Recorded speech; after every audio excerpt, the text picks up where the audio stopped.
반갑습니다. 인사 먼저 드릴게요. 안녕하세요. 반가워요. 힘드셨죠?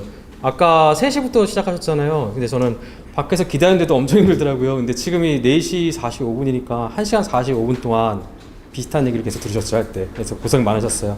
저는 그래도 가볍게 진행을 할 예정이에요. 그래서 전체적으로 제가 뭐를 말씀드릴지를 미리 얘기를 해보면, 이제 설명회니까 제일 중요한 건 이제 커리큘럼이잖아요. 그래서 여기 학습 순서, 커리큘럼 나와 있는 얘기지만 아시는 분도 있겠지만 한 번 더 설명드릴 예정이고요. 그 다음에 아까 질문 이거 받아온 거 제가 봤거든요. 그래서 2019년도에 시험을 본 거죠. 그래서 그 시험에 대한 얘기들, 그 다음에 2020년도 이제 시험을 봐야 되는 거잖아요. 그래서 간략하게 말씀을 드릴 예정입니다. 그래서 긴 얘기는 뭐 오늘 또 말씀을 드리겠지만 나중에 이제 그 수업 개강하게 되면 OT 강의 때 1시간 넘게 보통 수업이 진행이 되거든요, 얘기가. 그래서 그런 걸 다시 한번 활용해서 들어보시는 것을 당부드릴게요. 여기까지입니다. 매년 원래 설명회는 이렇게 얘기를 하면 저는 이렇게 질문을 받고 사실은 그냥 끝났거든요. 그러니까 하고 싶은 이렇게 질문 하시면 제가 거기에 맞춰서 답변을 이제 피드백을 해주고 나서 설명회가 끝나게 되는데, 이번에는 좀 특이하지만 더 좋아진 것 같아요. 이렇게 합격자분 오셔가지고 뭐 이렇게 얘기를 하신대요. 나도 되게 궁금하거든요. 그래서 아니 얼마나 긴장되시겠어요, 이분들이 지금. 그래가지고 아니 저보다 뭐 준비를 되게 많이 해오셨더라고요. 그래서 그 말씀 한번 들어보시고 나서 그 다음에 뭐 궁금한 거 질문 받으실 거죠? 저도 궁금한 거 있으면 물어볼 테니까, 그래서 편하게 물어보시고, 왜냐면 또 제 얘기는 저는 또 강사니까 어쩌면 저는 거리감이 없는데 여러분 느끼기엔 또 거리감이 있을 수 있잖아요. 근데 편하게 또 당사자기도 하고, 솔직히 말씀드릴까요? 저도 오늘 처음 봤어요. 그래서 오늘 뭐 제 수업을 안 들은 건 아니고 인터넷 강의로 들으셨다고 하더라고요. 그래서 저 아까 기념 촬영도 했거든요. 그거 본전 빼려면 질문 많이 해주세요. 알겠죠? 이렇게. 그래서 마이크 드릴 테니까 어떤 분이 먼저 하실래요? 성함이 제가 아까 받았는데 커리큘럼 저 먼저 해야 되나요? 그럼 제가 먼저 말씀을 드릴게요. 이렇게 협의가 잘 안 돼 있어요. 그래서 먼저 한번 말씀을 드려볼게요. 전체적으로 이제 뭐 얘기들 많이 드셨을 거 아니에요. 그죠? 해서 말씀 한번 드려볼게요. 우선 몇 가지를 말씀을 드려보면, 자, 우선 여기는 물론 이제 앉아 계신 분도 있지만 뭐 동영상도 나중에 또 들어보실 분이 있으니까 말씀을 드리면 굉장히 다양한 계층이 같이 우리가 섞여 있는 거죠. 전 강사고 공통점은 이제 수험생이지만 우선 기본적인 스펙이 서로 다 다르죠. 예를 들어서 간략하게 2019년도 시험을 보신 분도 있을 거고 보지 않으신 분도 있을 거고, 맞죠? 그 다음에 예를 들어서 전공자도 있을 거고, 그 다음에 비전공자도 있을 거고, 놀랍게도 요즘은 인문계열도 상당히 많은 편이에요. 그래서 이제 예전에 제가 많이 놀랐는데 요즘은 놀랍지도 않아요. 뭐 호텔? 일본어 무시하지 마세요. 작년에 일본어 엄청 잘해서 걔 합격했어요, 그 여자분. 그래서 내가 작년 때 이렇게 똑같이 오리엔테이션 얘기를 하면서 이분은 일본어과입니다 얘기를 했는데 그분 합격했거든요. 꽤 높은 점수로. 일본어과도 있었고, 그 다음에 뭐 유사 전공자도 많죠. 뭐 지적이나, 맞죠? 전공자인데 또 유사 전공처럼 공부하신 분들이 가끔 있어요. 근데 전공인데 학교 다닐 때 관심이 좀 소홀하게 하셨던 분들. 그래서 상당한 다양한 층이 섞여 있는 거죠. 뭐 나이대도 다르죠. 아까 뭐 질문 받아보니까 가장 높은 나이대가 몇 살이냐, 뭐 몇 살이 가장 합격률이 높냐 라고 물어보는데 준비하시는 그 나이대가 가장 좋을 때죠. 남들과 빗대어서 얘기할 건 아니니까. 그래서 40대도 있고 정말 40대도 있어요. 그 다음에 30대, 50대는 아직 못 봤고 40대는 많이 봤어요. 40대, 30대, 20대, 10대는 없고. 그래서 이렇게 많이들 준비하고 있어요. 그래서 여러분들 뭐 다양하게 지금 섞여서 얘기를 듣고 있는 거니까 혹여 뭐 아시는 얘기라던가 좀 지루한 얘기가 된다고 할지라도 다른 분 생각해서 같이 한번 들어보세요. 첫 번째, 2019년도 시험 특징을 먼저 말씀을 드려볼게요. 왜냐면 가장 중요하죠. 첫 번째는 뭐냐면 2019년, 올해가 2019년이라고 해서 2019년 올해 보는 걸 말하는 게 아니라, 내년 보는 걸 말하는 게 아니라 올해 당장 시험 본 거 있죠. 여름이나 봄가을에 봤던 거 2019년도 시험 특징을 먼저 말씀을 드려볼게요. 그거 보신 거죠? 네. 또 긴장된다. 시험 어땠어요? 나와서 하는 거 좀 이따 하고. 지금 안 보이니까 편하게 말씀하세요. 뒷모습밖에 안 보여요. 저는 영어가 너무 어려웠어요. 영어 어려웠어요. 역학은요? 역학은 제발. 사실 18년도가 더 어려웠어요. 그래요? 봤죠? 수업을 들으면 이렇게 잘하시는 거예요. 옆에 분은 어떠셨어요? 긴장된다. 이거 어렵긴 했는데 네. 막 말하는 날만큼 어렵긴 하네. 그래요? 이분들은 잘하는 분을 부른 거예요. 결과는 그렇지 않았어요. 소문 들어보셨죠? 소문 들어보셨어요? 꽈락률? 제가 원래 제일 많이 하는 얘기가 뭐였냐면요. 원래 이제 설명회 때는 그런 얘기 안 하고 질문하고 끝나는데 오리엔테이션 이번에 할 때 제가 또 말씀을 드릴 거예요. 제일 많이 하는 게 지역별 꽈락률이에요. 그러면 사람들 되게 좋아하거든요. 그래서 뭐 국가직 꽈락률 몇 %냐 뭐 하면 작년이 역대급으로 꽈락률이 높은 편이었어요. 작년에가. 그때 꽈락률 몇 %인지 아세요? 70%. 그러면 막 70%였어요 정말. 70에서 80%. 그럼 사람들이 와 진짜 막 꽈락률이 엄청 높구나 막 감동하고 막 이랬거든요. 얘기도 막 하고 그다음에 경기도 딱 쓰고 나서 경기도 본 시험을 딱 나열하고 자 그러면 여기에서 커트라인이 뭐 50점대 몇 지역 뭐 60점대 몇 지역 70점대 몇 지역 80점대 몇 지역 뭐 90점대 막 이렇게 쓰잖아요. 그러면 사람들이 와 커트라인이 저거밖에 안 돼? 나도 할 수 있겠다 뭐 이런 생각 들었었거든요. 근데 올해는 그걸 쓸 수가 없어요. 왜 쓸 수가 없냐면 꽈락률도 꽈락률인데 꽈락률만 봤을 때는 사실 큰 차이가 없을 수가 있어요. 왜냐면 작년 꽈락률 몇 프로라고 했어요? 제가 한 70에서 80%. 올해 꽈락률 제가 경기도 거 다 적어왔거든요. 물론 그거보다 낮은 지역도 있고 그거보다 높은 지역도 있는데 꽈락률이 80%에 거의 웃돌아요. 물론 90%도 있었어요. 강원도는 거의 90%였죠 꽈락률이. 그리고 막 70%, 80% 거의 평균 보면 어쨌든 육안으로 쑥 훑다 보면 80% 꽈락률을 보이는 거죠. 70% 꽈락률과 80% 꽈락률은 어때요? 10%는 사실 적지 않은 차이긴 한데 그렇다고 해서 충격적인 차이는 아니죠. 그럼 어떤 데 이유가 있었을까요? 올해 채용 인원이 엄청 더 많아버린 거죠. 그러니까 채용 인원이 역대급으로 올해 많았던 거예요. 거기다가 서울시까지 같이 시험을 봐버린 거죠. 그러니까 그 인원을 충당을 해야 되는데 꽈락률이 심지어 물론 이제 사실 적다 보면 적은 퍼센티지거든요. 그게 올라가 버린 거죠. 그러니까 상식적으로 계산해봐도 인원을 충당할 수가 없었던 거예요. 그래서 어떻게 된 거예요? 거의 대다수 전 지역에서 미달 사태가 발생을 한 거죠. 심지어 최근에 봤던 서울시에서는 몇 명이 미달이 됐어요? 몇 명? 100명. 100명을 뽑아도 놀라울 판에 100명이 미달이 돼버린 거죠. 그러니까 이런 특이한 현상이 발생된 게 바로 2019년 시험 특징이에요. 작년 거 오리엔테이션 지금 남아있거든요. 플러스 친구 같은 데 보면 남아있어요. 그거 한번 이렇게 모니터링 해보시면 제가 이런 얘기를 합니다. 아 올해 진짜 역대급입니다.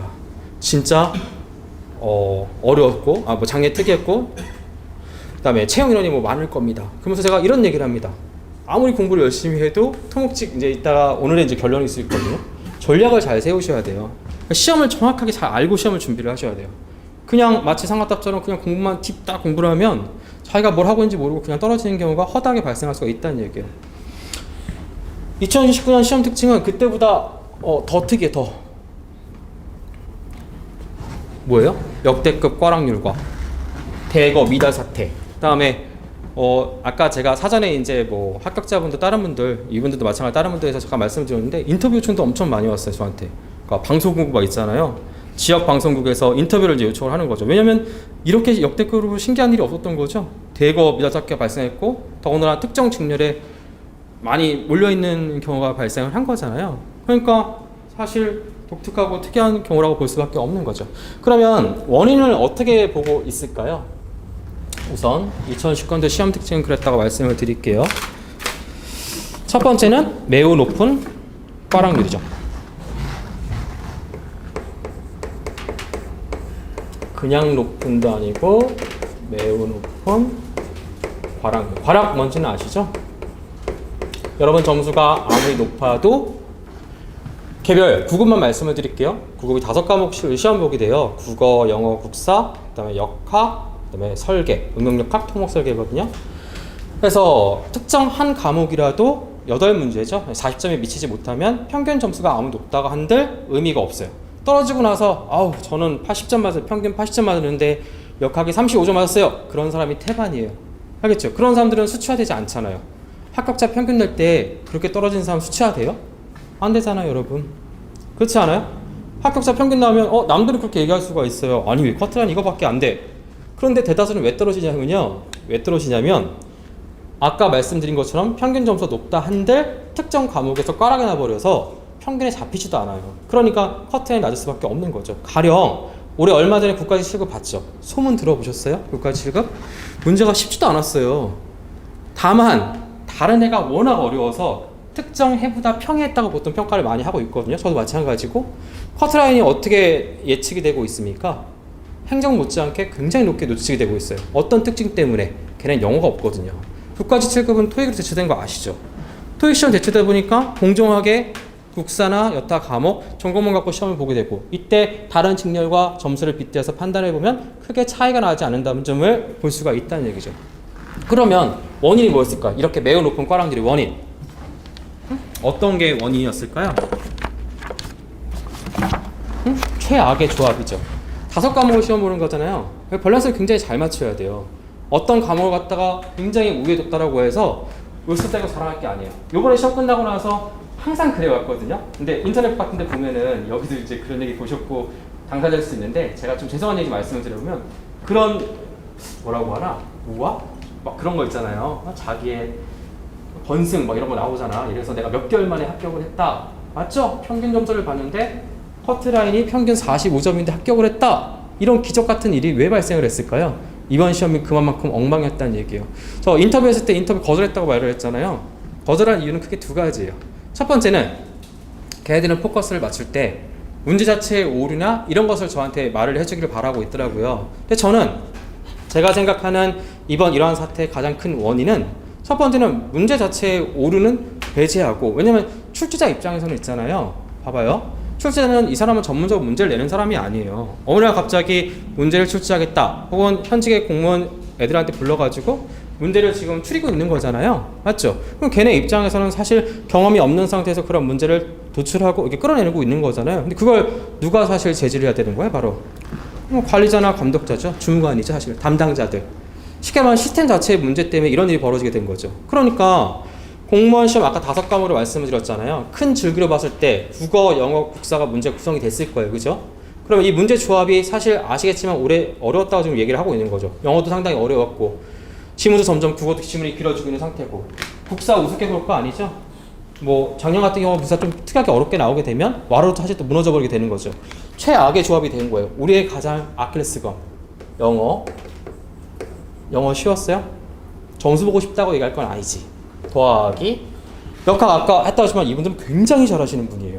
역학 엉망이었어요. 어려웠어요. 제가 막 냉정하게. 플러스 뒤통수 때린 게 있죠. 작년에 설계 한번 뒤통수 때려가지고 다들 울면서 막 그랬거든요. 아 설계가 왜 그딴 식으로 설계한다. 설계 국사는 사실 달달한 과목이야. 재밌거든. 옛날 얘기 듣는 것 같고 듣고만 있으면 공부되는 것 같고 힐링되고 막 이런 느낌이 있거든요. 수업 시간에 막 강사분이 욕도 막 잘하시고 그러니까 시간이 잘 가는데 문제는 그게 한번 배신을 때린 적이 있어요. 재작년인가? 그때 무너졌죠. 그 비슷한 그것도 굉장히 사실 특이한 경우였는데 올해 2019년도가 굉장히 특이했던 경우가 하나가 있어요. 바로 설계예요. 설계가 문제 구성이 매끄럽지 못했어요. 그러니까 어렵다 싶다를 떠나서 맞죠? 뭐 오류도 아니라 떠나서 적어도 출제자는 푸는 사람을 하여금 명확하게 문제를 받아들이고 풀 수 있게끔 제시를 했어야 됐거든요. 논란이 된다는 것 자체는 논란의 결과를 떠나서 출제자가 그것을 명쾌하게 밝혀주지 못했다는 얘기예요. 그게 바로 설계 배신이에요. 이렇게. 여러분 어떻게 됐을 것 같아요? 이렇게 세 가지가 조합이 되니까 결국 제 생각은 역대 최고 난이도가 되는 완전 망한 거죠. 얼마나 망했는지 제가 말씀드릴까요? 시험 끝나고 나면 미친듯이 인터넷에 책상에 앉습니다. 그래서 바다다다닥 뭐예요? 응? 뭐합니까? 간 보고 있는 거죠. 커트라인 몇 점일까? 사전조사 한다. 블라인드 치고 왕노릇 하는 거죠. 내가 지금부터 조집조 할게. 점수가 어느 정도 잘 나와야지만 할 수 있는 거죠. 안 그러면 점수 낮으면 중간에 자기가 그만두고 나가버리거든. 그러니까 내가 지금 점수를 모집합니다. 막 하잖아요. 원래 시험 끝나고 나면 그거 보는 재미가 있어요. 저도 그거 보는 거 좋아하거든요. 올해 뭐가 있었어요? 사전조사가 안 됐어요. 그러니까 조사가 안 돼. 자료를 점수를 수집을 해야 되는데 뭐가 안 돼요? 점수 수집이 안 되는 거죠. 왜 그랬어요? 결과 보면 아시잖아요. 1,000원 다 미달라고 다 깔아놨는데 수집이 될 리가 있어요? 사람들이 아예 관심을 잃고 전부 다 포기해버린 거죠. 심지어 합격자도 자기가 합격할지 모르는 사람이 태반이었어요. 그러니까 옛날 같으면 내가 이 정도 점수가 되니까 내가 좀 여유가 있는데 잘 보지 않았을까? 요즘은 그게 안 된 거야. 왜냐면 커트라인에서 전부 다 간당간당 넘겼거든요. 간혹 이런 분이 있더라고요. 어떤 사람은 막 80점 본다. 야 우리가 3,800명 시험 보는데 그런 애가 몇 명은 있겠죠. 그리고 걔네들이 참을 수가 있겠어요? 인터넷에 글도 쓰고 막 하겠지? 대다수는 현실은 그렇지 않아요. 여러분 처참했어요. 최고 난이도 완전 그렇죠. 이유는 뭐라고 아까 말씀드렸냐면 저는 분명히 말씀드리지만 출제 기간하고 담당자죠. 주무관이 전 잘못했다고 봅니다. 이게 얘네들이 문제였어요. 그래서 저는 이렇게 보고 있는 거고 그 다음에 이거에 따른 여러분들 이유가 있는 거죠. 왜 시험을 망했을까? 이렇게 나왔으면 여러분이 불리한 거 다른 개념과 가장 큰 특징 뭐가 불리했을 것 같아요? 여러분 시험 과목에 특정 과목에 지식을 쌓는 거 더 중요한 게 있어요. 바로 시간 배분이에요. 엉망돼 버린 거예요. 시험은 있잖아요. 순식간에 끝나요. 내 노력을 확인할 수 없을 정도로 순식간에 끝나요. 몇 분이면 시험이 끝나요? 100분. 100분이잖아요. 축구가 몇 분이죠? 전반 후반 하면 100분 되나요? 120분? 100분. 100분을 합시다. 100분을 할게요. 축구 시작하면은 시작을 하잖아요. 시험도 똑같거든요. 생각보다 여러분이 100분 동안 일정한 속도로 시험을 본다고 생각을 해요? 아니에요. 시험 딱 보면은 처음에 한 10분, 20분은 횡설수설 하는 거죠. 응? 왜냐면 이제 당황한 거야, 자기도. 문제 넘겨보면 모르는 거 당연히 투성이겠지. 나중에 말씀드리겠지만 시험을 넘겨보면 시험 여러분 2020년도 내가 뭐 악담하는 건 아닌데 그때 가도 모르는 거 투성이야. 시험은 원래 그런 거예요. 맞잖아요. 커트라인 몇 점일 것 같아요? 70점? 엄청 높은 점수죠. 70점이 했다고 해도 그럼 나머지 30점 모르는 거 맞잖아. 그리고 아는 것만 풀었겠어요? 찍어서 맞춘 게 더 많았겠지? 풀다 보면. 그러니까 실제로 시험에 들어가면 모르는 거 투성인 거지. 그 멘탈에서 처음에 시험 볼 때 1, 20분 날아가 버리고 끝날 때 똥줄 타는 거죠. 맞죠? 시간 배분도 잘 안 됐을 거고 쫓기고 어쩌면 마지막 두 과목은 막 엉각지경 막 영어 독해는 뭐예요? 공부해도 영어 독해 풀 시간도 없죠. 막 찍는 거죠. 지금 뒤에 시간이 쫓기니까 그렇게 100분의 순식간에 끝난 거예요. 근데 우리한테 이게 다른 직업보다 굉장히 사실 의미가 커요. 왜냐면 여러분 역학설계, 응용역학, 토목설계예요. 기사 취득하신 분도 있고 비전공단 죄송하지만 잠깐만 제가 말씀을 드려볼게요. 다른 분들을 위해서 역학설계 40문제를 합치면 40문제 몇 분에 풀 수 있을 것 같아요? 40문제를 계산 문제를 운 좋으면 계산 25문제, 30문제, 재수 없으면 35문제, 38문제가 전원 다 계산 문제예요. 계산기는 안 씁니다. 계산기를 안 쓰는 게 더 나을 수도 있어요. 계산기 있으면 교수님한테 뭐예요? 족쇄를 끌어주는 거죠. 마음대로 문제 내세요. 그나마 교수님의 유일한 죄책감과 자기 핸디캡은 뭐예요? 계산기가 없다는 것을 갖고 지금 문제를 내고 있는 거잖아. 맞잖아요. 응? 40문제잖아요? 단언컨대 여러분들 40분은 더 걸려요. 맞잖아요. 국사 몇 분에 풀 것 같아요? 10분에 푼다고 생각만 하지 10분에 푸는 것도 잘 없어요. 10분에 푼다는 건 여러분 생각 아니에요? 진짜 10분에 풀었는지 확인해 보셨어요? 그거 보통 확인 안 하고 들어가거든요. 문제 보면 한 번 아는 거 읽어보면 답 찾았을 것 같죠? 사람 마음이 아는 문제 나오면 또 읽고 해서 계속 읽는 그 습관이 있어요. 그러니까 그런 것들이 트레이닝되지 않은 경우도 허다하고. 영어는 어때요? 영어. 행정 그때 뭐 설명 듣다 보니까 행정 하다 보니까 영어 몇 분 보통 시간 잡고 풀어요? 15분? 20분? 저 35분, 40분도 봤어요. 근데 웃긴 건 걔네한테는 가능할 수 있다는 생각이 들어요. 근데 우리한테는 뭐예요? 가능은 하겠지만 매우 드문 경우에 해당하겠죠. 세가 시간 조합이 안 맞잖아요. 해보세요. 국어, 영어, 국사, 역학설계인데 역학설계 이미 40분 넘게 시간을 써버릴 거고 영어 아무리 안 쓴다고 쳐도 30분 쓸 것 같아. 제 생각에 25분에 30분 맞잖아요. 그 두 개 이거 합쳐도 벌써 70분 이상 소비해서 되는 거고 국사, 국어가 만만해. 여러분 알고 있는 언어역 그거 아니야. 어려워요 여러분 생각보다. 그러니까 시간 조합이 처음 되지도 않는 거죠. 이따가 말씀드릴게요. 그런데 여러분은 그거에 맞춰서 공부를 하고 있는 거예요 계속. 오늘부터 계산 한번 해보세요. 딱 9개월 남았어요 시험 때까지 대략. 맞잖아요. 9개월이라는 시간이 길어요? 짧아요? 전 짧다고 봐요. 9개월 동안 여러분 영어를 계속 공부했다고 칩시다. 영어 시험을 20문제 봐서 만점 됐고 영어가 완전 초짜예요. 알파벳보다 좀 나도 아는 정도야. 기본 문법하고 품사는 안다고 칠까? 그러면 8개월 계속 공부해가지고 9개월 공부해가지고 몇 점 정도 예상하고 있어요? 아니면 국사 하나도 몰라. 당구시 때부터 공부를 하셔야 되는 거예요. 맞죠? 그년들 전부 다 해야 돼. 몇 개월 걸릴 것 같아요. 그 다음에 국어 맞잖아요. 심지어 사자성어도 외우고 있어요 여러분. 같이 하고 막 하고 있는 거죠. 역학은 좋아하셨어요? 좋아하시는 분도 있지만 태반은 뭐예요? 역학 알레르기 갖고 있는 분 되게 많잖아요. 설계도 마찬가지고. 그러니 9개월 동안 처음부터 나올 수 없는 점수대를 여러분이 목표로 하고 있는 거예요. 그리고 이 당시에는 최악의 조합일 수밖에 없는 거죠. 그 영어, 그 역학, 그 설계 최고나게도 채점도 안 매긴 사람 태반이었어 그때. 그래서 뭐예요? 시간 배분 실패. 이로 인한 뭐가 있어요? 심리적 압박, 멘탈 싸움이거든요. 결국 그 공부의 끝은 심리적 압박. 가끔 인터넷 보면 어우 야 뭐 나는 기출만 보고 괜찮아요. 기출만 봐도 상관없고 자주 듣게 될 거예요. 친해지게 돼요. 좀 있으면 사이렌 소리도 구분합니다. 왜냐면 여기 경찰서 있죠? 저기 소방서 있죠? 이게 미묘하게 달라. 그 다음에 여기 레카차도 엄청 다니거든요. 그러니까 소리가 좀 다르더라고요. 어쨌든 멘탈 싸움이거든요. 그 멘탈 싸움에서 무너지게 되게 쉽다는 얘기죠. 할 때 해서 결국적으로. 그래서 그렇게 한다. 그다음에 하나 더 볼 게 있어요. 인원이 보통 우리가 준비하는 3,800, 3,700, 3,000m 중반에서 왔다 갔다 하거든요. 매년 일정한 수를 유지하고 있는 거죠. 우리가 합격자가 보통 몇 명씩 나가는 줄 아세요? 작년에 내가 자신 있게 이렇게 말했다. 작년에 보통 1,000명씩 나갔어요, 여러분. 그러니까 엄청 많이 뽑아요. 한 1,000명 뽑아 나가는 거야. 생각해보세요. 어떤 직렬에 1,000명 뽑아 나가겠습니까? 응? 국가직, 지방직 다 합치면 거의 1,000명이 나가. 그러면 무슨 얘기예요? 1,000명은 새로운 사람이 들어오고 있다는 얘기죠. 그래서 일정한 인원을 채우고 있는 거잖아요. 근데 이때 눈여겨볼 부분이 있어요. 굉장히 높아진 비중공자 비율이에요. 그러니까 요즘은 얘기를 해보면 비중공자 놀랍지가 않아요. 가끔은 예전에 막 비중공자면 정말 비중공자세요? 하면서 막 비중공자에 얘기를 했는데 요즘은 비중공자 놀랍지도 않고 더 놀라운 건 어문계열이나 뭐 이쪽 다른 그러니까 우리가 보통 흔히 경험할 수 없는 어떤 직렬의 비중공자도 상당히 많이 모여요. 비중이 높아졌다는 얘기죠. 그런 것들이 아마 꽈락률 정도 정도 높이는 어떤 원인이 되지 않았을까 저는 생각을 하고 있습니다. 그러면 두 번째 2020년 전망이 중요하겠죠?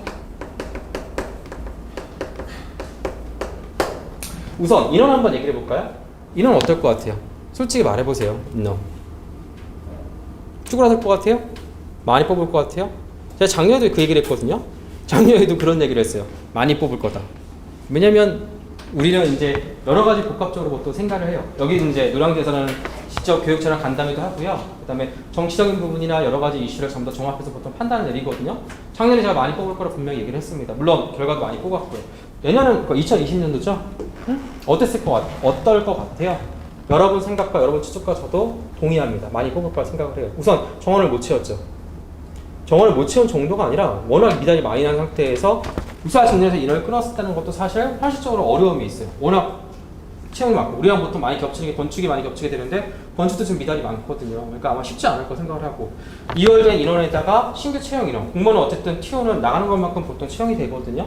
아마 이런 것들 종합적으로 봤을 때 오래 못지않은 채용 인원을 가질 거라는 것을 저는 단언코 주장합니다. 그래서 채용 인원은 나쁘지 않을 거라 말씀을 드린 거고 작년에도 그랬지만 의미는 없었죠. 미달 났으니까. 그래서 대규모 채용 이사를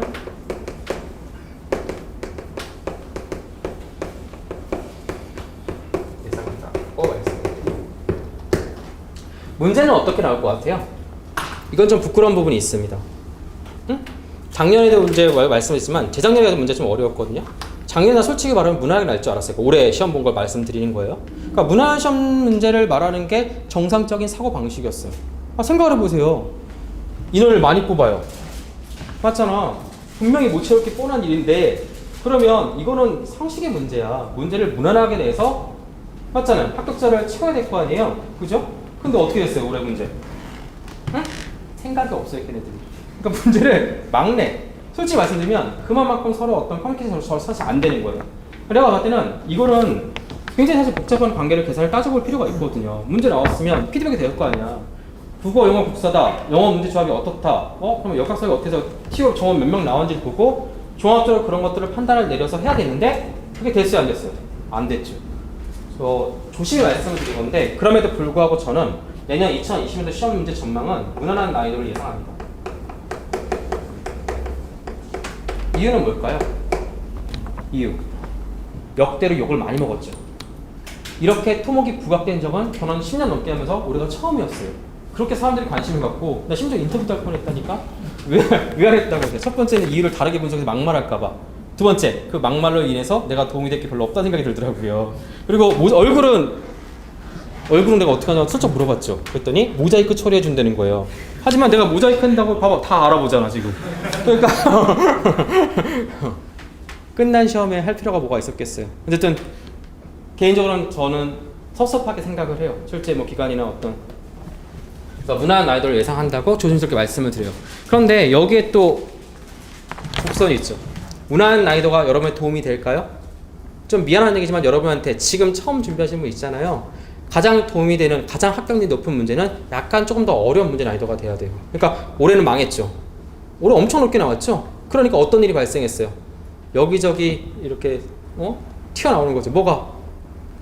나는 3개월 공부했다. 나는 뭐 기사 보고 대충 시험 봤는데 합격했다. 그런 기적이 왜 발생한 거예요? 이런 위기가 곧 기회를 만들어 버린 거예요. 하지만 내가 문제 삼고 싶은 건 너무했다는 거죠.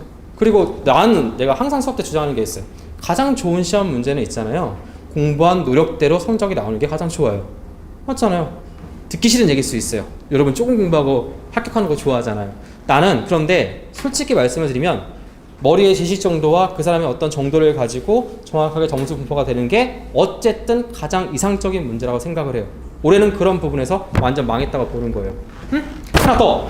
아까 문화 난이도를 예상을 한다고 했잖아요. 근데 여러분한테 뭐가 더 유리하다고요? 살짝 이것을 웃도는 문제 난이도가 여러분이 더 유리할 거라고 보는 거예요. 하나 더 말씀을 드릴게요. 그리고 조심스럽게 말씀을 드리면 여러분은 어쨌든 이 난이도까지밖에 준비를 할 수가 없어요. 냉정하게. 만약에 문제가 어렵게 나온다. 그러면 아까 멘탈 시간 배분해서 그것을 완화시켜서 여러분이 이겨낼 생각을 해야 되는 거지. 처음에 준비를 하면 그런 얘기 자꾸 해요. 준비한 조건 다 달라요, 여러분. 근데 자꾸 자기가 보고 싶은 거, 택하고 싶은 거, 막 이런 얘기를 해요. 예를 들어서 행정이에요. 저 우리 토목 아니에요, 지금? 토목인데 자꾸 얘기를 하다 보면 이분의 마인드와 시험 전략은 행정틱한 느낌이 있어요, 가끔. 예를 들어서 행정식 강사도 마찬가지죠. 행정 뭐 공통 과목 같은 거 보면 국어나 뭐 영어나 국사 보면 강좌 엄청나게 많죠. 엄청 많잖아요. 빠져나갈 틈이 없죠. 맞죠? 근데 왜 그렇게 강의가 많아야 될까요? 왜 이렇게 강의가 많아야 될까요? 잘 한번 생각해보면 왜 이렇게 강의가 많아야 될까? 공통 과목 국어는 기술칙도 듣고 있고 맞잖아요. 소방 듣나? 모르겠는데 하여튼 한국 사람 하면 소방도 듣고 뭐 경찰 듣고 뭐 다 듣잖아. 그러니까 어떻게 해요? 빠져나갈 틈만 없이 모든 시험 국회 시도 집어넣잖아. 오늘 국회 시험했던 거 아세요? 국회 시험이었어요. 여러분 우리 시험 안 보잖아. 그러니까 양이 점점 많아지는 거죠. 그리고 강사는 보통 뭐라고 얘기를 해요? 그래서 강의가 많은 거라고 얘기를 하죠. 왜? 사람들이 자꾸 물어보니까. 맞잖아. 그러면서 뭐라고 해요? 들으면 다 점수 잘 나올 거다. 이거 해야 된다. 뭐 해야 된다. 맞잖아요. 그럼 모든 사람이 지금 다 그렇게 강의 듣고 있는 거 아니에요? 그럼 빗대어서 반대로 한번 얘기를 해볼게요. 그럼 모든 사람이 다 시험 잘 봤어요? 그건 아니잖아요. 결국 할 수 없는 걸 무리하게 자꾸 도전하고 있다는 생각이 들어요. 그럼 저는 어떻게 생각하냐면 전략을 정확하게 세우세요. 단기간 구별하는 사람이 그걸 다 할 수 없어요. 할 수 있는 걸 정하세요. 또 저한테 물어보려고 하는 거죠. 그래서 얼마만큼 해야 되는데요. 그걸 제가 알려주는 게 아니죠, 여러분. 여러분 역량과 여러분 능력과 여러분 그게 다르잖아. 맞잖아요. 목표를 정확하게 정하시고 할 수 있는 걸 정하고 그거를 정확하게 이뤄내세요. 난 그게 더 좋다고 봐요. 강좌를 굳이 갖고 말씀을 드리는 건 아니에요. 보통 공부를 할 때, 뭐 할 때 주관적으로 자기가 공부를 듣다 보면 합격 쓰기 되게 좋아요. 물론 이제 쓰셔치고 하지만 합격 쓰기 좋아하죠. 합격 쓰기 왜 좋아요? 할 때. 기적을 바라고 있거든.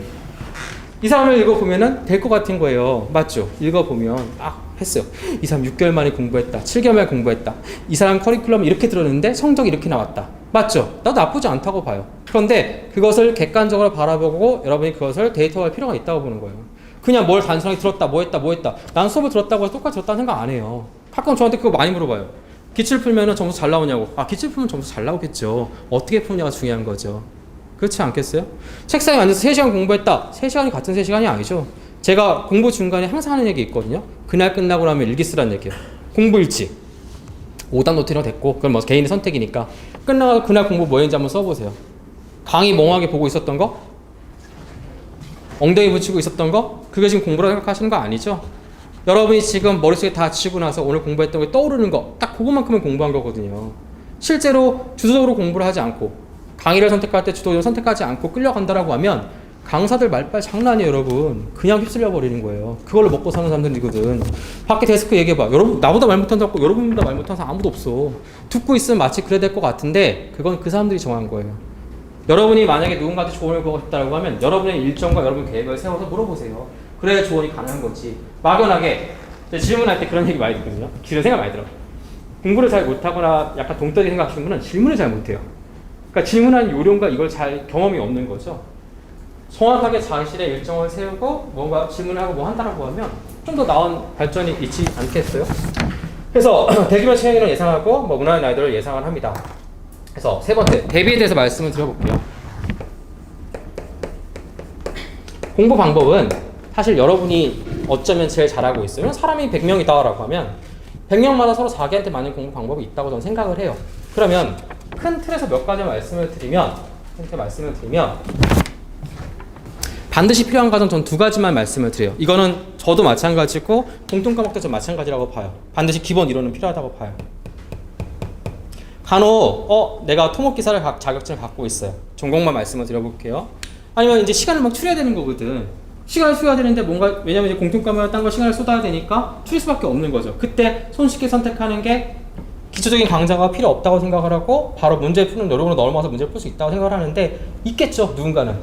저는 항상 말하지만 보편적인 경우를 말씀을 드리는 거예요. 보편적인 경우는 그게 어렵다고 봅니다.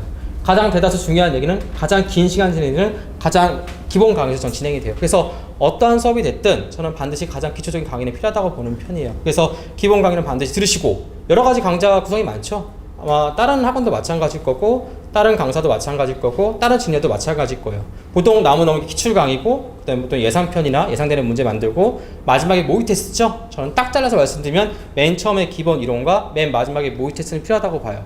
어떤 분은 끝나고 나서 나는 모의 테스트는 필요 없었다고 생각하기 들었다던가, 혹은 나는 이론이 필요 없다고 생각이 든가, 그렇다 할지라도 그 경우보다 방금의 그 선택이 도움이 됐다는 경우가 앞으로 더 많습니다. 그리고 마지막 강의가 필요한 가장 큰 이유는, 마지막은 아까 시험 때 제가 멘탈 싸움으로 말씀을 드렸잖아요. 그렇게 멘탈 부분에서 여러 가지 이런 얘기들을 서로 나누면서 시험장에 들어갈 수 있는 어떤 이점을 갖고 있고, 토목수학의 개정이 있었죠. 토목수학이 웃기는 과목이거든요. 근데 이게 주기적으로 계속 개정이 있고요. 수시로 있어, 수시로. 그러니까 몇 년도 몇 월 며칠 딱 끝나서 개정이 끝났다, 이게 아니라 시험 직전까지 이걸 계속 확인해서 업데이트를 해줘야 돼요. 그런데 중요한 건 여러분이 그것을 인지하지 못하고 있는 상태에서 시험에 들어갈 때 어떤 불안감을 봤을 때, 저는 시험 직전에 반드시 그 과정은 필요하다고 봐요. 그래서 이론과 마지막에 모의고사 강의는 필요하고, 그 중간에 들어가는 게 아까 기출 강좌나 이상편이잖아요. 이거는 어디까지나 옵션이에요. 가끔 저한테 듣는 게 좋을까요? 안 듣는 게 좋을까요? 듣는 게 좋겠지. 안 듣는 게 좋았으면 제가 맨 처음에 안 했겠죠. 듣는 게 분명히 좋을 거예요. 중요한 건 뭐가 필요해요? 첫째, 비용. 비용은 배제합시다. 뭐가 필요해요? 돈보다 더 중요한 거. 돈 얘기는 하지 마, 여러분. 여러분 학교에서 1년 쓰는 게 내가 볼 때 돈 훨씬 더 많이 들어가요. 맞잖아요. 그러니까 돈 문제는 아르바이트를 하든 뭐를 하든 나는 말할 수 있어요. 맨날 나한테 그렇게 했거든요, 여러분. 돈 배제합시다. 물론 개인적인 어려움은 제가 좀 양해를 구할게요. 더 중요한 게 있죠. 뭐가 들어가요? 여러분 시간. 여러분 시간은 돈과 바꿀 수 없어. 저한테는 시간을 써야 되는 거예요. 그러니까 기회비용. 맞잖아. 나랑 뭐 어떤 거 공부를 하고 있어요. 맞죠? 하고 있는 거야. 그럼 그때는 여러분이 돈을 쓰는 게 아니고, 돈을 쓰는 걸 둘째치고 나한테 시간을 쓰고 있는 거야. 난 그게 되게 고마운 거고. 그러니까 그게 가치 있는지를 한번 생각할 필요가 있는 거죠. 맞죠? 하나 더. 개인 공부 안 하고 수업만 들을 거면 수업 듣지 마세요. 그거 의미 없어요, 여러분. 아무리 강사가 100% 쏟아는 건 뭡니까? 제가 느낀 게 있는데 뭔지 아세요? 수업을 막 해요. 사람들이 질문하면 무슨 질문하는 줄 아세요? 수업에 있는 거 똑같이 물어봐요. 그거 되게 희한해요. 분명히 내가 수업 때 얘기를 했는데 똑같이 또 질문하고 또 질문하고 또 질문합니다. 왜 또 질문할까요? 수업에 집중하고 있지 못한 거니까. 개인 공부가 시간 적었던 거죠. 개인 공부 시간이 할애된 정도에서 아까 뭐 이론이나 기출이나 예상이나 모의, 물론 제 개인적인 바람은 아까도 말씀을 드린 것처럼 전체적인 이론과 모의고사 강의는 반드시 저는 부탁을 드립니다. 학습 일정 관련하게 말씀을 드리도록 할게요. 요것도 이제 올라간 거가 있구나. 볼게요. 저는 이게 스케줄표죠. 앞에 나와 있는 거고, 여러분 이제 뭐 같이 듣고 있는 분은 한 장짜리 요 프린트 갖고 계시죠? 그래서 간단히 말씀을 드릴게요. 9월, 10월에 7급, 9급 기본 이론 수업을 합니다. 각설이 같이 진행이 되고 있고요. 시간표나 이런 것도 나와 있으니까 그 프린트물 보시고 확인하시면 될 것 같아요. 7급, 9급 기본 이론은 우선 기본과 심화라고 보통 다른 학원 나누는 학원도 있더라고요. 저는 그런 거 없어요. 기본하고 심화 합쳐서 같이 진행되고 있고요. 그 다음에 7급과 9급 난이도를 따로 구분하지도 않습니다. 같이 진행을 하니까 필요한 것만큼 취하시면 될 것 같아요. 하나 더! 요즘 최근 시험 문제가 어렵다고 했나요? 쉽다고 했나요? 약간 좀 어려워지는 경향이 있죠. 물론 2020년도 문제 난이도를 제가 평이할 거다라고 조심스럽게 예측하고 있는 건 제 의견이고요. 맞잖아. 어느 정도 공부를 하셨어요. 응? 나는 다른 사람보다 좀 더 이점을 갖고 있는 거야. 예를 들어서 나는 뭐 기사할 때 좀 더 집중해서 공부를 했다던가, 학교 다닐 때 좋은 성적을 취득했던 거예요. 그만큼 난 관심을 갖고 있었어. 맞잖아. 그러면 남들과 똑같은 전략으로 갈 거예요? 아니죠. 이점을 살려야 될 거 아니에요. 좀 더 심화된 정도? 어떤 깊이 있는 내용? 맞잖아. 처음 공부하시는 분들은 제가 왜 조심스럽게 말씀드리냐면, 하지 말란 얘기가 아니라 현실적으로 어렵다는 얘기예요. 그때는 뭐예요? 암기하고 빨리빨리 암기하고, 맞잖아. 적정 문제. 여러분은 여러분 시험에서 여러분이 합격한다고 생각하지만 걸려드는 거예요. 그 시험 궁합이 있거든요. 그 시험 궁합에 여러분이 걸리길 바라는 거예요. 그리고 그런 궁합은 어느 날 가만히 있다가 절대 이루어지는 게 아니라 반드시 꾸준하게 노력하고 있어야 된다는 사실을 잊지 않으셔야 돼요. 그래서 7급, 9급 기본 이론은 매주 월, 화는 응용교과 수업이고요. 그 다음에 금요일은 토목설계 수업입니다. 보강은 따로 거의 없거든요. 최근에는요. 강좌수가 많지 않습니다. 그래서 일정표 확인해 주시고요. 2달 과정이에요. 만약에 보강을 한다 할지라도 한두 번 이내에 끝내게 됩니다. 그래서 7급, 9급 기본 이론 수업이 이렇게 진행이 되어 있고 원래 일정에는 2020년도 1월, 2월에 한 번 더 있죠. 근데 이것은 상시지만 얘는 수시예요. 그러니까 여건에 따라서 시험 일정이라서 수업이 없을 수가 있습니다. 그러니까 확실하게 예를 들어서 준비하신다라고 하면 실제 강의죠. 현장에서 수업 듣는 실강은 이때 참여하시는 것을 권장드립니다. 이때는 수시예요. 알겠죠? 그다음에 현장 강의 수업 듣는 게 좋냐, 인터넷 강의 듣는 게 좋냐, 많이들 물어보시거든요. 어떤 게 더 좋을 것 같아요? 응? 여기 나와서 얘기 듣고 있는데 집에 가서 들으라고 하면 내가 이상한 사람이죠. 그렇죠? 제 생각에도 현장에 나와서 듣는 게 더 좋습니다. 어떤 게 더 좋을까요? 첫째, 질문이 용이합니다. 이 과목 특성상 여러분 제가 수업하면 여러분 가끔 저한테 이런 얘기 하잖아요. 저 무슨 말인지 잘 이해 못하겠어요. 여러분이 저한테 질문하잖아요. 미안한 얘기지만 나도 여러분 말 무슨 말인지 잘 이해 못하겠어요. 그러니까 바로 앉아서 해결될 게 두 번, 세 번 말이 길어질 수가 있고 하나 더 나 외에 다른 사람의 위치를 정확하게 알 수가 있는 거죠. 특히 그게 필요하신 분들이 많이 있어요. 전공이 약하다던가 맞죠? 비전공자라던가 빗대서 볼 게 없잖아요. 그럼에도 불구하고 극복은 가능합니다. 극복이 가능한 건 뭐냐면 집에 가서 열심히 하실 분들 와서 노시는 분도 있고요. 집에 가서 열심히 하시는 분도 있어요. 다만 전체적인 평균을 봤을 때 그런 장점과 그런 단점이 있다는 얘기예요. 어떤 분은 좀 그러더라고요. 제가 금요일날 토목살대 수업을 하루 하잖아요. 지방에서 KTX 타고 올라오시는 분 있었어요. 지방에서 정말 지역은 내가 오래서 기억이 안 나는데 부산에서 KTX 타고 아침에 오시는 거예요. 여기 서울에 오셔가지고 노량진 도착하셔가지고 수업에 참여하시는 거예요. 얼마나 고마워요. 제가 얼마나 고맙겠어요. 제가 부담이 돼서 안 되겠어요. 내가 아플 수도 있잖아. 내가 수업을 빠지려고 하면 학원에 연락하는 게 아니라 그분 전화번호 물어봤잖아. 근데 그분한테 차 타지 말라고. 그분 기차 타면 끝나는 거예요, 그냥. 정말 농담이 아니라 그 정도 열의는 보는 거죠. 좋을 거라고 봐요. 하지만 내가 힘들고 내가 지칠 정도로 내가 자신이 없으면 할 필요 없는 거예요. 대신 집에 가서 열심히 하시는 거죠. 인터넷 지금 이제 앞으로 인강 계획 하신 분 있을 거예요. 저 도서관 많이 다니거든요. 공부 친구들 많이 해요. 도서관 가보잖아. 제가 수업 때 종종 그렇게 우스갯소리를 많이 하는데 너 인터넷 강의 들으면서 옆에다 창 그거만 띄워요? 홈쇼핑에다 한번 띄워보고 카페에다 한번 띄워보고 맞죠? 이 컨트롤 탭인가? 알탭에서 이거 창 바꿔가면서 계속 보는 거죠? 왔다 갔다 맞잖아. 산만하게. 핸드폰 어떻게 해요? 응? 안 보려고 마음 독하게 먹고 딱 치워놓고 왔나 안 왔나 계속 보죠. 혹시 왔나 안 왔나 아무런 소용이 없는 거잖아요. 그렇게 의지가 약하다고 하면 인강을 잘 활용하지 못하는 경우에 저는 해당한다고 봐요. 그래서 학원 수업 참여를 이제 하실 수 있으면 좋고 만약에 정힘다라고 하면 인터넷 강의 열심히 들으셔도 상관없어요. 애들 아니잖아요. 여러분이 할 수 있는 거잖아. 맞잖아. 저도 자물쇠처럼 밖에서 자물쇠 잠글까요? 못 나가게? 응? 아니잖아. 여러분 성인이잖아요. 여러분이 선택할 수 있는 권리도 있는 거고 그에 따른 책임도 있는 거예요. 그래서 이렇게 구성이 되어 있다는 거 봐주시고 그 다음에 문제풀이가 있죠. 아까 기출풀이 강의와 예상풀이 강의, 기출 예상이 있어요. 기출풀이는요 말 그대로 기출문제 집중적으로 푸는 거고요. 저는 모든 문제를 다 푸냐 가끔 물어보는데 모든 문제 다 풀 수가 없어요. 첫 문제가 넘어가요. 어떻게 시간이 안 나오죠? 제가 계산해봤거든요. 기출문제 다 풀려면 적어도 300강의가 필요하다. 300강의 300강이면 나랑 살아야 돼요 같이. 맞잖아. 맞잖아요. 행정이랑 뭐해서 내가 진짜 국사였으면 그렇게 찍어놨을 것 같아요. 누군가 들으면 되는 거고 내 입장에서는 좋아. 왜냐면 상품 구성이 많으면 패키지 묶어팔 때 더 비싸게 팔 수 있거든요. 그런데 아무런 의미가 없잖아. 나는 그냥 통문만 생각하면 되거든요. 여러분과 다. 기출문제예요. 그래서 어떻게 진행을 하냐면요. 유형 분류를 주로 합니다. 유형 분류. 어떤 문제 유형이 나왔고요. 어떻게 대처를 하셔야 되고요. 이렇게 요령이 있습니다. 뭐합니다? 유형 분류. 예상 분류는 뭐냐면요. 이런 문제가 예상이 됩니다. 기출문제가 이렇게 나왔는데 이런 문제를 예상하고 있습니다. 이게 바로 예상편 문제예요. 뭐가 더 어려울까요? 저는 다 비슷비슷한 것 같은데 예상이 더 어렵다고 보통 얘기를 많이 하더라고요. 그래서 응용육학은 양이 많아 따로 합니다. 기출문제 풀이 이렇게 이때 11, 12월 때 한 번 하고요. 그 다음에 예상풀이는 1월, 2월에 한 번 합니다. 수업 분량은요. 기출문제 풀이 역학 같은 경우는 수요일 아마 오후에 진행이 될 거고요. 여기 기출 예상 합쳐서 하거든요. 토목설겠냐? 이때는 마찬가지로 오전에 진행합니다. 그러니까 만약에 수업을 결정하시게 되면 시간 기준으로 수요일 하루에 수업을 들을 수가 있어요. 요거부터 더 듣고 나서 그 다음에 이렇게 듣게 되겠죠. 그렇죠? 그 다음에 얘는 예상풀이 문제라고 했잖아요. 문제가 조금 더 어려운 편이고요. 1월, 2월이고 여러분 정식 교재가 아니라 재본 교재를 풀 수가 있습니다. 그래서 그렇게 볼 수가 있고 이렇게 구성이 돼 있어요. 놀라운 게 있는데 이번에 서울시 문제 좀 어려웠다는 얘기 많이 들어보셨죠? 서울시 문제 되게 독특한 문제 있었잖아요. 그런 문제 잘 찾아보시면 여기 토목설계 예상편에 있습니다.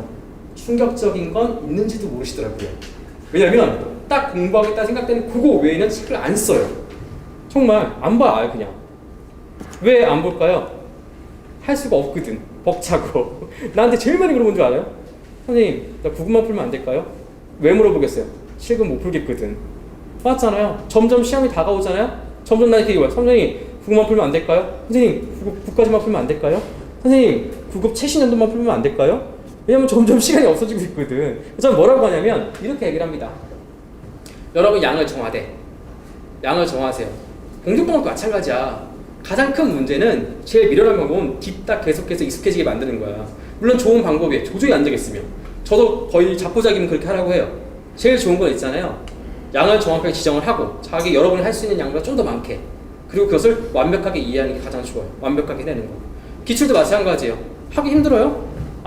여러분 어느 날 갑자기 그냥 가서 시험 봐서 합격한 사람도 있어. 그러니까 틀렸다고 볼 수는 없어. 중요한 건 최신연도 볼 거야? 국가직 볼 거야? 좋아요. 제가 인정할게요. 제가 받아들일게요. 대신 완전히 하시면 돼요. 완전히. 여기서 말하면 완전히 뭐냐면 여러분이 여기 앞에 나와 서서 설명할 수 있을 정도로. 그냥 문제만 풀고 넘어갔다? 문제 버리는 거예요, 여러분. 그 정도의 공부 수준을 요구하는 게 아니라고요. 이렇게 구성이 됩니다. 그래서 마찬가지로 이렇게 말씀을 드렸고, 시험은 아직 날짜가 안 나왔죠? 그래서 국가직 4월, 5월 정도 예상이 되고, 지방직도 마찬가지로 원래 이제 5월, 6월 정도 예상이 되니까 이렇게 보시고, 그 외에 기타 시험이 이렇게 예상이 됩니다.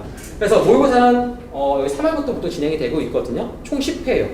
하루에 마찬가지 진행이 되고요. 총 10번 보는데 홀짝 나눠서 2회, 4회, 6회, 8회, 10회는 전과목 시험을 보게 돼요. 아침에 똑같이 와가지고 똑같이 100문제 시험 보게 되거든요. 그러니까 도움이 저는 많이 될 거라고 생각을 합니다. 그래서 전체적인 일정을 말씀해 드렸으니까 이렇게 참고 부탁드리도록 할게요. 그 다음에 교재 사용 여부. 아까 질문 받은 거 제가 간단하게 좀만 더 말씀해 드릴게요. 교재 2019년도 교재 쓸 수 있냐 없냐 많이들 물어보시는데, 단도직도 말씀을 드리면 2019년도 교재는 쓸 수 있습니다. 저는 교재 만들 때 일종의 룰이 있거든요. 핸드폰 만들 때 아이폰이나 마찬가지로 갤럭시도 마찬가지고 어떻게 만들어요? 6 만들면 그 다음 6S인가? 맞죠? 제목 맞나요? 이렇게 해서 다음 버전 만들 때는 큰 변화 없이 업그레이드 버전 만들잖아요. 올해가 약간 그런 경우예요. 물론 여러분 생각할 때 좀 더 미흡한 부분도 있을 수가 있어요. 제가 2011년도까지 문제 기출 문제를 대거 다 빼버렸어요. 두 가지 이유가 있어요. 첫 번째, 너무 많아요, 양이. 지금 여러분 교재 차보신지 모르겠지만 교재 사보시면 두께 장난 아니죠? 저 같은 경우는 올인원 스타일이거든요. 그러니까 보통은 기본서 따로, 기출 따로, 막 따로따로 하잖아요. 저는 기출까지 다 합쳐서 한 번에 제시를 합니다. 이유는 뭐냐면 제가 맞춰준 거죠. 여러분 공통과목도 해야 되는 거고 통목도 마찬가지 해야 되는 거고, 희한하더라고요. 공통과목이나 이런 거 수업 뒷다 들으면서 전공은 그냥 잘 되기 바라더라고요. 제가 좀 냉소적으로 말씀을 드리면 전공도 그만큼 시간 투자하면 점수 잘 나옵니다. 그런데 그럴 시간 잘 안 되는 거잖아요. 그리고 내가 그렇다고 해서 여러분 틱탁건 아니잖아요. 그래서 제가 일종 발맞춤을 해주는 거예요. 그래서 같이 묶여 나와 있으니까 양이 너무 많아요. 제가 한번 욕 시원하게 얻어먹고 과거 문제는 사실 유형상 좀 많이 변했거든요. 그냥 질러드린 거예요. 여기서 여기까지 봐라. 이것도 다 1년에 못 봐요. 여러분 너무 많아요. 그리고 대신 그에 대한 보완책을 낸 게 있어요. 첫째, 삭제된 모든 문제는 모의 테스트 형식을 볼 수 있게끔 다음 카페에 올릴 예정이에요. 다음 카페, 그냥 구조상 말씀을 드릴게요. 다음 카페인데 검색창에 토목직 공무원 공기업 2학민, 토목직 공무원 치면 나올 거예요, 그냥. 그래서 그렇게 해서 가입하시면 모의 테스트 형식으로 여러분 볼 수 있게끔 문제를 그대로 올릴 예정이에요. 문제 답만. 그래서 그렇게 풀어보시면 도움이 될 거고, 하나 더 제가 금전적인 부분을 말씀드린 건 되게 창피한데 책 가격을 굉장히 많이 낮췄어요. 저 학원하고 출판사랑 많이 싸워서 낮춘 거거든요. 작년 같은 경우가 아마 44,000원이 소매가였던 거 제가 기억을 해요. 올해가 38,000원인가? 그러면 실제 여러분 구매할 때는 30,000원, 34,000원? 그래서 가격도 낮추고 대신 아까 그러한 방식으로 편집은 그대로 다시 업그레이드 했고요. 그런 부분이 있으니까 그 점을 감안해 주시면 될 것 같아요. 한 번 더 말씀을 드리면 2019년도 교재는 그대로 쓸 수가 있습니다. 차이점이 있는 건 동영상 강의에서 전부 다 그대로 올려드릴 예정이에요. 그 다음에 토목성 개정사항은 제일 불안하죠. 근데 솔직히 말씀을 드리면 이게 개정이 수시로 있는 부분이 있다고 말씀을 드렸잖아요. 그러니까 시험 직전까지는 사실 약간 미흡한 부분이 있어요. 그래서 지금 현재 기점 말씀을 드리면 내진 설계 부분에서 개정이 있었거든요. 그런 것들은 전부 다 책에 반영을 했고 마찬가지로 전부 다 공개된 자료 제가 올릴 예정입니다. 그 다음에 2019년도 강의로 될 수 있냐 없냐? 많이들 이제 궁금해 하시는데 2019년 강의도 될 수 있고요. 2018도 되고 2010도 됩니다. 다 돼요. 왜냐면 기본적인 내용이 다를 수가 없죠. 마치 이런 거예요. 여러분 핸드폰 사요. 핸드폰 살 때 한 번 그런 고민이 있지 않아요? 요번에 아까 뉴스 보니까 갤럭시 10이 나왔더라고요. 갤럭시 10이 나왔나요? 나올 예정인가요? 갤럭시 9이 있었다는 얘기잖아. 근데 내가 9일 핸드폰이 없어. 핸드폰이 없는데 갤럭시 10이 나오려면 한 달이 남은 거예요. 그럼 어떻게 해야 돼요? 한 달을 그냥 핸드폰 없이 쓰거나, 맞죠? 아니면 그냥 9을 쓰거나. 맞잖아. 여러분 지금 시기의 고민 딱 요 시점이에요. 만약에 이게 9월 넘어갔더라고 하면 제가 2020년도 강좌를 들으라고 했겠죠. 왜냐면 새로운 강좌가 나오는데 굳이 9버전을 들을 필요가 없는 거죠. 만약에 이러한 과도기에서 놓여 있거나 아니면 이미 과거에 강의 들었다고 하면 기능적인 부분에서 큰 차이는 없어요. 맞잖아. 나이 쓴 게 전화 안 터져요? 그거 아니잖아요, 여러분. 맞잖아. 10도 전화 터져 똑같죠? 기능적인 업그레이드 있겠죠. 이거는 제작자의 어떤 의무고, 저도 마찬가지고. 그러니까 여러분이 그것에 대해서 걱정할 필요는 없고요. 대신 비용이 들어간 부분 한 번 더 말씀을 드리면 마지막에 모의 테스트는 한 번 듣는 게 좋아요. 왜냐하면 전체적인 그런 어떤 허점을 분명히 부족한 부분이 있거든요. 마지막에 최종 점검을 한다는 의미와 그 다음에 아까 멘탈적인 부분을 봤을 때 그 부분은 보완이 필요하다고 봅니다. 그래서 그렇게 보시고, 그 다음에 비전공자에 대해서 아까 많이들 궁금해 하시는데 요즘은 비전공자를 따로 나눌 필요가 없을 정도로 워낙 인원이 많아요. 그리고 결과도 좋은 편이 많고 반대로 전공자라고 할지라도 방심하시면 안 돼요. 다만 이런 경우가 있어요. 들어올 때 점수만 보고 들어오시면 여러분 망해요. 제일 비전공 딱 저와서 상담 받으면 제일 까는 레파토리가 있어요. 저 국어는 몇 점이고요. 국어는 80 몇 점이고요. 국사는 뭐 70, 80점 나오고요. 영어도 한 70점 나오는 것 같아요. 그러면 제가 80, 80, 70이니까 얼마죠? 평균 공통점을 세가면 230이고요. 역학설계 40점 신분점 맞으면 붙겠네요. 와, 막 이러시더라고요. 여러분 조정 점수 알아요? 조정 점수. 사회, 과학, 수학 들어갔을 때 조정 점수에서 환산 점수 해주죠. 여러분 들어오실 때 그 점수에서 10점 이상 빼야 돼요. 그러니까 국어, 영어, 국사가 똑같은 조건에서 문제를 보게 되면 10점 이상씩 빼야 돼요, 여러분. 그 문제의 첫 번째. 두 번째, 또 뭐가 문제가 있을 수가 있겠어요? 역학설계 40점 우습게 생각하는데 우리가 왜 떨어져요? 역학설계 40점 못 맞아 떨어지는 거예요. 그거 되게 쉽게 생각하시더라고요. 그런 마인드로 시작하시면 저는 떨어진다고 봐요. 피해서 올 생각하지 마시고요. 관심도 가지시고 좀 더 이거에 대해서 작전을 명확하게 세우고 들어오세요. 그리고 그랬다라고 하면 겁낼 필요까지는 없어요, 여러분. 누구나 다 비전공자였어요. 여러분 비전공자였잖아요. 나도 비전공자였잖아. 누가 야 태어날 때부터 난 토목으로 태어났나? 아니잖아, 여러분. 누구나 다 비전공자였고 적어도 시험에서는 노력으로 그 갭을 줄일 수 있다고 봅니다. 걱정하실 필요는 없습니다. 그 외에 뭐 여러 가지들 얘기 있는데 제가 큰 틀에서 다 말씀을 드린 것 같아요. 나머지 뭐 사항들은 제가 끝나고 나서도 이따 질문을 받고 있거든요. 그래서 편하게 생각하시고 다 질문해주고 가주세요. 알겠죠? 좋은 얘기 걸려서. 그러니까 시간은 아까 제가 들어보니까 하는데 제가 개인적으로 견해를 말씀을 드리면 완충 시간을 잡아야 돼요. 그러니까 중간에 사고 터져요. 시험 보면. 예상의 핀으로 흘러가는 시험은 제 경험상 거의 없어요. 그러니까 시험은 항상 특이하고 이변이 있거든요. 그걸 흡수할 수 있는 마지막 시간이 필요해요. 그러니까 시험은 전반전 후반전 나누면 50, 50이 아니라 1시간과 40분이에요. 그러니까 60분, 40분이거든요.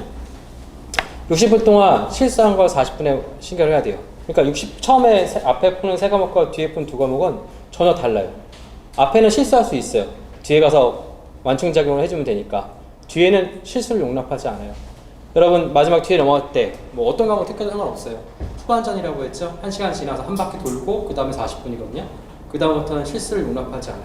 중간에 여러분이 잘못된 선택을 돌이킬 수 있는 시간은 점점 줄어들어요. 그리고 시간이 일정하게 흘러가는 게 아니라는 얘기를 많이 하거든요. 처음엔 굉장히 느긋하게 시작할 거예요. 처음에 물론 심장은 빨리 뛰지만 그러다 어떻게 해요? 막바지 뭐 20분, 40분 남겨놓고들은 엄청나게 빠른 속도로 시간이 흘러가는 걸 그쵸? 스스로가 체감하게 될 거예요. 그래서 그런 것들을 경험하시고 제일 중요한 거 그 정답은 사실 없다고 말씀을 했지만 답은 아까 저번 말처럼 스스로만 알고 있어요. 미리 시험 전에 테스트를 통해서 어떤 경험을 가지고 자신이 그걸 찾아가는 거고. 그러니까 이분 말씀 중에서도 그런 게 있었는데 중간에 아까 어떤 과목을 뒤에 풀려고 하는데 국사 과목, 응가 보니까 모르는 게 많다고 하면 빨리 작전을 바꿔야 되는 거죠. 그래서 고집할 필요도 없는 거고 그걸 누가 알겠어요? 여러분 경험을 알고 있는 거지. 그래서 시험 직전에 문제 많이 풀어보는 거 굉장히 중요하고 하거든요. 아까 오더노트도 뭐 좋은 방법이 될 수 있고 묶음 단위로 문제를 많이 풀어봐야지 그냥 아는 건 시험장에서 거의 쓰임새가 많지 않아요. 시험장은 있잖아요. 여러분 지식을 확인하는 자리가 아니에요. 응? 뭐 지식을 쌓는 건 의외로 어떻게 보면 쉬워요. 여러분 노력과 열정만 있으면 정보를 머릿속에 계속 쌓이는데 안타깝게 시험장에서 뭐예요? 응? 그 양을 확인하는 게 아니라 그 정보를 다시 찾아서 정리해서 찾아와야 돼요. 맞잖아. A-3번, A-4번, A-2번 필요한 정보가 딱딱딱 하면 캐치해서 해야 되는데 무작위적으로 담긴 정보는 시험장에서 크게 도움이 되지 않아요. 그래서 제가 아까 말씀드린 것처럼 중간에 그런 말씀 드렸을 거예요. 적더라도 명확하게 공부를 하시고, 맞죠? 방법은 다 다를 수 있어요. 그만 물어보고 정한 방법이 있다라고 하면 열심히 하시고, 시행착오는 반드시 있습니다. 두려워하고 겁낼 필요 없어요. 이겨내시고 털털 털고 찾아가면 되는 거예요. 마치 시험 볼 때 막 엄청나게 막 대단한 준비를 생각하시고 계속 물어봐요. 계속. 그러다가 시험 직전까지 계속 방법만 찾다가 지나버릴 수 있거든요. 빨리빨리 아까 얘기하신 방법도 좋은 방법들 많아요. 들어보시고 만약 방법 찾다라고 하면 무엇보다 의심하지 마시고 열심히 공부하시면 답이 달라붙는다는 얘기가 시험 전에 많이 하거든요. 답이 달라붙는 거예요. 할 때. 시험 순간은 한순간이에요. 문제를 고민하는 그 한순간에 평균 1점이 왔다 갔다 하는 거예요. 시험 볼 때 그런 거 많잖아요. 끝나고 나오면 내가 아는 거 이 정도 점수였는데 내가 이렇게 하면 이 정도 점수 나왔을 건데 왜 이렇게 아쉬웠을까? 그때 가장 아쉬운 건 긴가민가 그 순간의 선택이에요. 내가 이 당시에 이걸 이렇게 했었어야 되는데 내가 이거를 버릴 수고 다음 걸 넘어갔어야 되는데 아니면 내가 이걸 선택할 때 너무 쓸데없이 내가 이 문제를 계속 고민만 하면서 시간 곧 점수거든요. 시간을 3분 썼다. 3분 별거 아닌 거 아시죠? 내가 3분을 써버리면서 2분의 손해를 잃었을 때 어떤 그런 것들을 종합적으로 몸이 아는 거예요. 물론 생각도 하셔야 되고. 그렇습니다. 오늘 지금 3시간 걸렸네요. 좀 죄송하지만 아까 좋은 얘기 더 많이 들었고 저도 개인적으로 많은 도움이 됐거든요. 여러분들도 도움이 되셨으면 좋겠어요. 제가 항상 첫 강의 때 원래 하는 얘기인데 공부하면서 가장 중요한 건 제가 뭐라고 했죠? 긍정적인 생각이에요. 힘든 순간은 굉장히 매 순간 오고 제가 아까 원래 했던 얘기고 어려움은 분명히 있어요. 피하려고 하지 마세요. 제가 아마 그 얘기했을 때 제 여동생이 얘기했을 거예요. 여동생이 공부를 굉장히 많이 했어요. 지금도 8월 30일 시험 보거든요. 저한테 그런 얘기를 하더라고요. 너무 힘들고 어렵고 하다고 매번 떨어지고 할 때마다 자기가 없는 것 같다고. 그래서 제가 뭐라고 했냐면 그때 되게 생각을 많이 했어요. 물론 여러분을 위해서 생각도 많이 했지만 동생을 위해 생각하니까 느낌이 다르더라고요. 그때 제가 생각한 건 피할 수가 없다는 결론이었어요. 그걸 피하려고 하니까 점점 힘든 거예요. 어려움이나 분명히 고민과 고난은 분명히 있을 거예요. 앞으로도 있을 거예요. 진짜 힘든 건 여러분 스스로예요. 계속되는 의심과 주변의 시선들, 항상 그런 것들이 발목을 잡게 될 거예요. 그런데 그걸 떨칠 수 있는 사람은 또 여러분밖에 없어요. 그때 필요한 건 단 하나라고 생각해요. 바로 긍정적인 마인드. 여러분 저랑 오늘도 상담 되게 많이 했는데 어쩌면 오늘도 끝나고 나도 마찬가지. 자신의 약점을 수없이 얘기를 합니다. 뭐 할 때. 맞잖아요. 나는 뭐 영어를 원래 못했었다. 역학 못했었다. 설계 못했다. 이것도 못하다. 저것도 못한다. 그러면 저는 뭐라고 얘기를 하냐면 그건 못하지만 적어도 여러분 장점을 잘 알고 있고 그래도 알아가려는 어떤 노력은 문을 두드리고 있는 거잖아요. 장점을 살리시고 긍정적으로 이것들을 어떤 판단 내주시고 끌어가시면 더 알려주시면 좋은 결과 있을 거라고 봅니다. 이건 처음부터 준비하는 사람보다 뽑는 사람이 적어서 발생하는 문제지 여러분 열심히 하시면 분명히 저는 좋은 결과는 있을 거라고 확신합니다. 오늘 고생 많으셨어요. 전 여기까지 말씀드리도록 할게요. 수고 많으셨습니다. 감사합니다.